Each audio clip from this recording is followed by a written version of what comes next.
आज का जो हमारा टॉपिक है, जो आरबीआई ने करेंसी स्वैप किया है उसके बारे में। पहली बात तो ये करेंसी स्वैप होता क्या है, इसका लाइक पूरा अपन डिटेल डिस्कशन करेंगे। अभी जो इसका मतलब कि आरबीआई ने 5 बिलियन मास्टर मतलब 5 बिलियन का करेंसी स्वैप किया है। और ये क्यों किया है, कितने टेन्योर के लिए किया है, ये पूरा मैकेनिज्म क्या होता है इसको समझेंगे। अ, ये 3 साल के लिए किया गया है। और ये इसलिए किया है क्योंकि करंटली जो रुपये की वैल्यू है वो एक बहुत ज़्यादा लाइक गिर रही है। और ये गिरने की जो वजह है वो एक तो rising crude oil price and foreign investor exit. और एक तो क्रूड ऑयल की प्राइस है, वो अपन सबको पता है, मिडिल ईस्ट में जो टेंशन चल रही है उसके कारण क्रूड ऑयल की प्राइस डबल हो चुकी है अप्रोक्सीमेटली। और जो फॉरेन इन्वेस्टमेंट इंडिया में थे, जो एफडीआई आ रखे थे, जो इंडियन कंपनीज में पैसे लगा रखे थे, तो वो जो फॉरेन इन्वेस्टर वो अपने पैसे वापस निकाल रहे हैं। तो इस वजह से भी जो इंडियन रुपी है, जो Indian value of Indian rupee है वो गिर रही है। तो इसको बचाने के लिए दो दो ऑप्शंस होते हैं। एक तो लाइक आरबीआई अपने जो फॉरेक्स रिजर्व है उसमें से डॉलर को यूज़ करे, बट वो नेगेटिवली जाता है एंड फॉरेन जो अपना फॉरेन रिजर्व है वो कम होता है। तो दैट्स वाई आरबीआई ने ये मैकेनिज्म बना रखा है करेंसी स्वैप का। तो इसमें क्या करता है, आरबीआई के पास रुपी ऑलरेडी पड़ा होता है। तो आरबीआई जो इंडियन बैंक्स हैं इनको रुपी दे देता है, और जो बैंकों के पास डॉलर है वो ले लेता है। और इसमें यूँ प्रॉमिस होता है कि आज से जो भी वो टाइम सेलेक्ट होता है, इसमें 3 साल का है, तो 3 साल बाद वापस आरबीआई डॉलर बैंक्स को दे देगा एंड रुपी वापस ले लेगा। इसमें क्या होता है कि फ़ायदा ये है कि डायरेक्ट अपना जो डॉलर है, जो डायरेक्ट में फॉरेक्स रिजर्व है वो कम नहीं हो रहा। इसका सबसे बड़ा बेनिफिट यही है।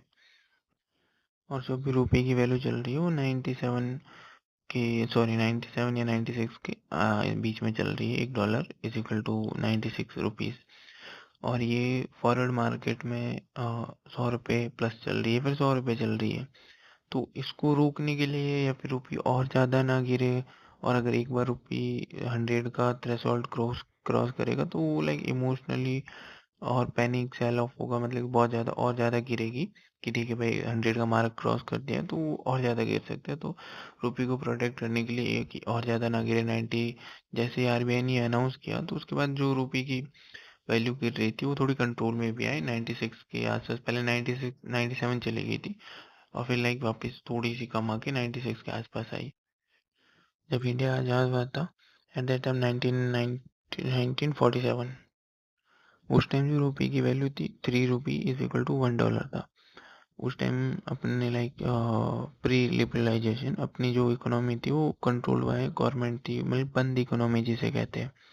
और फॉरेन कंपनीज नहीं थी इंडिया में, और सब कुछ लाइक कंपनीज गवर्नमेंट के कंट्रोल में होती थी। मतलब बहुत ही स्ट्रिक्ट कंट्रोल होता था इकोनॉमी पे गवर्नमेंट का। But after the 1991 liberalisation, privatisation, globalisation, उसके बाद उसके बाद जो रुपये की वैल्यू है ना वो इंटरनेशनल मार्केट पे डिपेंड करने लग गई। और 1991 के बाद रुपये की जो वैल्यू है फिर ड्रॉप होती गई, लाइक 17 पर पहुंची, फिर 45, फिर 68, फिर 75, फिर 83।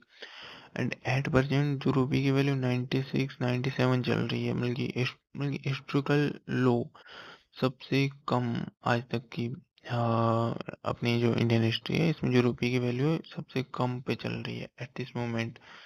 और ये जो रुपये की वैल्यू इंटरनेशनल फैक्टर पे डिपेंड करती है आफ्टर द 1991। और एग्जैक्टली इंडिया रुपये की वैल्यू इतनी गिर क्यों रही है, क्योंकि जो क्रूड ऑयल की जो प्राइस है ईरान कॉन्फ्लिक्ट की वजह से पहले $60 थी इंटरनेशनल मार्केट में, और अभी वो 100 प्लस से लाइक $120 के आसपास चल रही है। तो दैट्स वाई। और जो पेट्रो डॉलर एग्रीमेंट हो रखा है, मेरा जो जितने भी ऑयल एक्सपोर्टिंग कंट्रीज है मिडल ईस्ट में, इनके साथ अमेरिका ने एक पेट्रो डॉलर एग्रीमेंट कर रखा है। इनको बोल रखा है कि तुम अपना जो भी क्रूड ऑयल सेल करोगे वो डॉलर में सेल करोगे। तो अभी इंडिया के साथ प्रॉब्लम क्या होगी, प्री ईरान वॉर से पहले इंडिया, इवन जो इंडिया अपना जो क्रूड ऑयल है वो 90 या 85% इम्पोर्ट करता है। इंडिया के अंदर कोई नहीं है, और इंडिया इंडिया 90% अपना जो क्रूड ऑयल है वो सारा इम्पोर्ट ही करता है बाहर की कंट्री से। तो जब इंडिया क्रूड ऑयल को इम्पोर्ट कर रहा है तो इंडिया को जो पेमेंट है वो डॉलर में करनी पड़ती है। और जब क्रूड ऑयल की प्राइस डबल हो चुकी है तो इंडिया को सेम वॉल्यूम का क्रूड ऑयल परचेज करने के लिए डबल पैसे देने पड़ रहे हैं। तो इससे जो अपना एक तो जो फॉरेक्स रिजर्व है वो बहुत ही स्पीड से डिप्लीट हो रहा है, और जो रुपये की वैल्यू है वो भी बहुत ही फास्टली गिर रही है। और जो दूसरा फैक्टर है कि रुपये की वैल्यू इतनी क्यों गिर रही है, जो ये जो इंटरनेशनल टेंशन चल रही है, तो इसमें क्या हो रहा है कि जो फॉरेन इन्वेस्टर्स हैं इंडिया में, FIIs, और वो क्या कर रहे हैं, अपना प्रॉफिट बुक कर रहे हैं, मार्केट से पैसा निकाल रहे हैं। तो वो जो रुपये उनको मिल रहा है, सेल ऑफ कर रहे हैं जो मार्केट में, जो उन्होंने किसी भी कंपनी में इन्वेस्ट कर रखा है, तो वो अपना प्रॉफिट बुक करके अ, उनके पास जो रुपये आ रहा है वो उनको डॉलर में कन्वर्ट कर रहे हैं। वो अपने देश में तो डॉलर ले जाएगी ना, रुपये तो नहीं ले जाएगी। तो इससे क्या हो रहा है कि मार्केट में जो रुपये का फ्लो है इंक्रीज हो गया बहुत ज़्यादा। जो ये जो फॉरेन इन्वेस्टर है वो रुपये मार्केट में मतलब बेच के डॉलर खरीद रहे हैं, तो डॉलर की डिमांड बढ़ रही है, रुपये की जो डिमांड है वो कम हो रही है। मतलब कि जितने भी ये इन्वेस्टर है ये सारे पैसे मतलब रुपये को बेच रहे हैं, तो मार्केट में रुपये की मतलब ये ज़्यादा है। और जो भी कमोडिटी होती है, कुछ भी होता है, हर चीज़ की डिमांड मतलब जो वैल्यू होती है वो डिमांड एंड सप्लाई पे डिपेंड करती है। तो एट दिस मोमेंट मार्केट में रुपये ज़्यादा आ रहा है और वो रुपये को डॉलर में कन्वर्ट कर रहे हैं, तो दैट्स वाई ये और मतलब कि अपना प्रॉफिट बुक करके US ट्रेजरी में इन्वेस्ट कर रहे हैं, फिर लाइक अपने देश में वापस अपने डॉलर्स ले जा रहे हैं। तो उस वजह से और ज़्यादा वैल्यू गिर रही है रुपये की। अब ये जो दो फैक्टर है, oil price hike and FI का एग्जिट, तो इससे क्या हो रहा है कि जो मैसिव रुपी सेल ऑफ, तो रुपये को मतलब ज़्यादा सेल ऑफ हो रहा है, मतलब मार्केट में रुपये को बेच रहे हैं, बेच के डॉलर खरीद ले लोग। तो उससे फिर करेंसी पे बहुत ज़्यादा लोड आ रहा है रुपये पे, तो उससे रुपये की जो वैल्यू है 100 रुपीज़ के पास पहुँच गई। इससे क्या होगा कि इन्फ्लेशन राइज होगी और अपना जो इम्पोर्ट बिल है वो बढ़ेगा। तो फर्टिलाइजर्स महंगे हो सकते हैं, क्रूड ऑयल तो महंगा हो चुका है, तो इस वजह से जो इन्फ्लेशन है वो बहुत ज़्यादा बढ़ सकती है। तो इसी को कंट्रोल करने के लिए RBI ने रुपये का स्वैप किया कि भाई मतलब कि थोड़ा सा स्टेबल हो रुपये। अब इसके अपन लाइक बेनिफिट, फायदे और नुकसान देखे तो ओवरऑल नुकसान ज़्यादा है। फायदे में यूँ देखें तो जो इंडियन गुड्स है वो ग्लोबली और चीपर रेट पे जाएगा। Textile and pharma, India like pharma का मतलब वर्ल्ड में सबसे ज़्यादा इंडिया ही फार्मा में मेडिसिन अपलोड एक्सपोर्ट करता है, तो वहाँ पे अपन को फ़ायदा होगा। बट वो ये कि जो अपन चीज़ें इम्पोर्ट कर रहे हैं वहाँ अपन को ज़्यादा पैसे देने पड़ेंगे, क्योंकि डॉलर की वैल्यू ज़्यादा है। तो वो काइंड ऑफ दोनों चीज़ें हैं साथ में। तो उसी चीज़ जो अपन को फॉरेन रेमिटेंसेस आते हैं, और जो लाइक अपने इंडियंस बाहर काम करते हैं दूसरी कंट्रीज़ में, तो वो अपना पैसा यहाँ पे इंडिया में भेजेंगे तो उनको ज़्यादा रुपये मिलेगी, उनकी जो फैमिली यहाँ रह रही है। और और जो गवर्नमेंट सब्सिडीज़ दे रही है यहाँ पे, वो सब्सिडीज़ देना गवर्नमेंट के लिए मुश्किल हो जाएगा। फ़ायदा एंड नुकसान इस सिचुएशन का दोनों है। अभी जो करेंसी स्वैप हुआ है 26 तारीख को, 26 मई को, सॉरी ये जो 26 मई को एग्जीक्यूट होगा, अनाउंस किया है RBI ने कल, बट ये 26 मई 2026 को, 2000 हाँ 26 को ये एग्जीक्यूट होगा।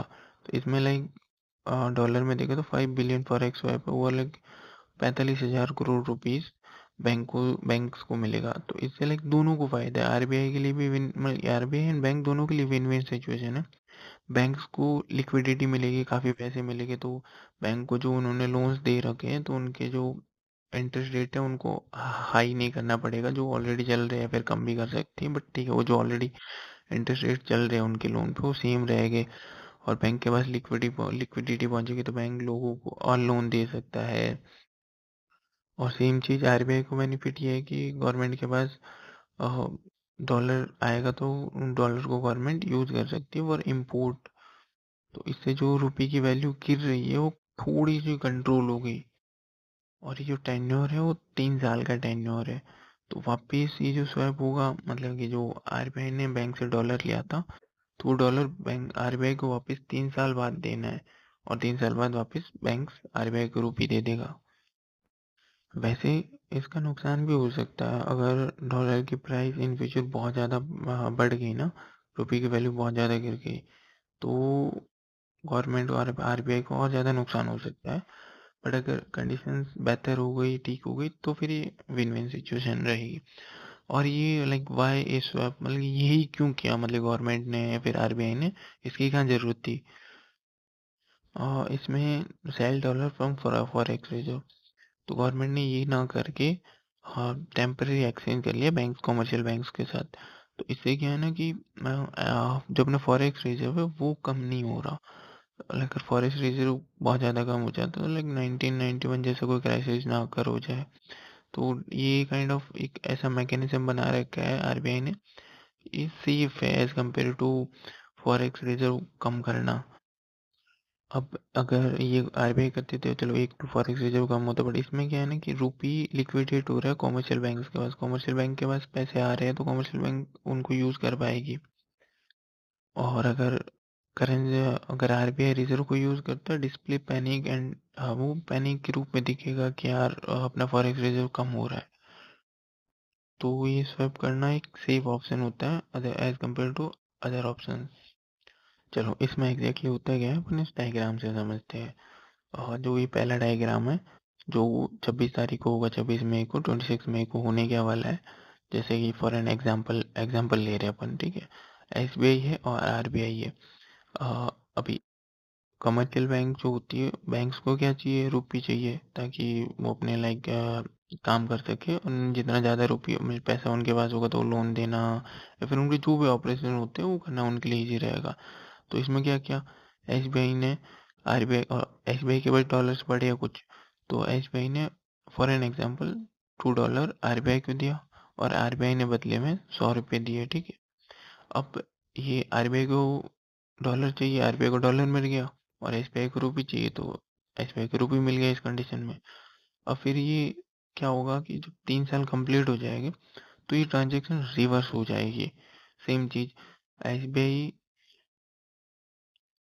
आरबीआई रुपये वापस ले लेगा और डॉलर एसबीआई को वापस दे देगा। ये जो हुआ था, मतलब जो स्वैप हुआ था वो वापस 3 साल बाद एकदम रिवर्स हो जाएगा।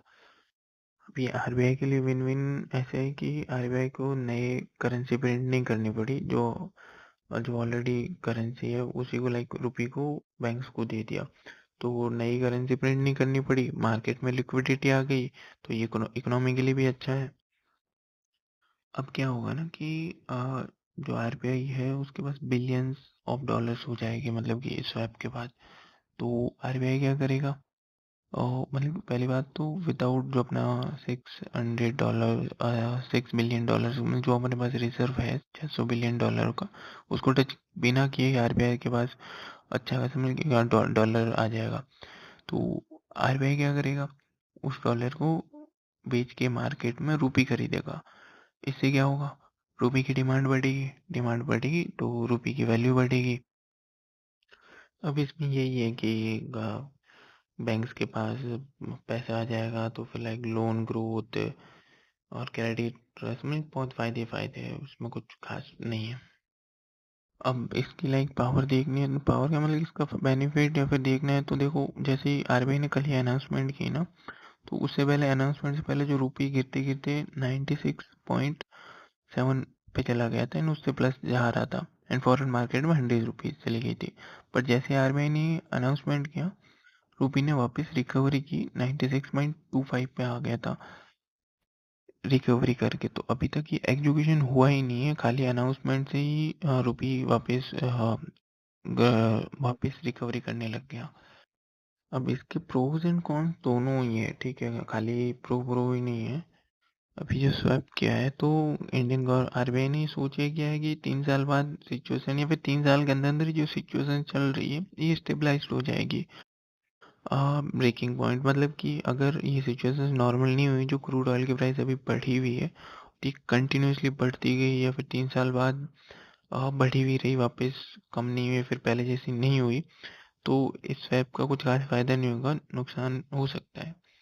आरबीआई बस इसी होप के साथ ही स्वैप कर रही है कि अभी जो वॉर चल रही है, जो टेंशन चल रही है, ये जब रिसॉल्व होगी या फिर ठीक होगी तो वापस क्रूड ऑयल की प्राइस नॉर्मल हो जाएगी। अब इसमें वापस वही सेम चीज़ है कि स्वाइप करना, अपने लाइक 600 बिलियन जो रिजर्व है उसको प्रोटेक्ट करना, ये सब। बट मेनली ये सारी चीज़ें डिपेंड ये करती है कि इंडिया का जो इम्पोर्ट बिल है वो और ना बढ़े, वो डिक्रीज हो विद टाइम। अब ये कैसे हो सकता है? हम जो इंडिया के लोग हैं वो चीज़ें लोकल फॉर लोग वोकल, जो प्राइम मिनिस्टर ने पहले भी बोला कि मेड इन इंडिया ही चीज़ें यूज़ करे ज़्यादातर। उससे क्या होगा, तो हमारे जो इम्पोर्ट बिल है वो कम होगा, और इम्पोर्ट बिल कम होगा तो हमें डॉलर कम स्पेंड करने पड़ेंगे, तो हमारा फॉरेन रिजर्व भी बचेगा और हमारी इकोनॉमिक ग्रोथ भी अच्छी रहेगी। अगर हम इंडिया में ही प्रोडक्ट्स को बनाते हैं, उल्टा प्रोडक्ट बना के हमें एक्सपोर्ट करना चाहिए। सो या that's it for today, thanks for watching us, bye.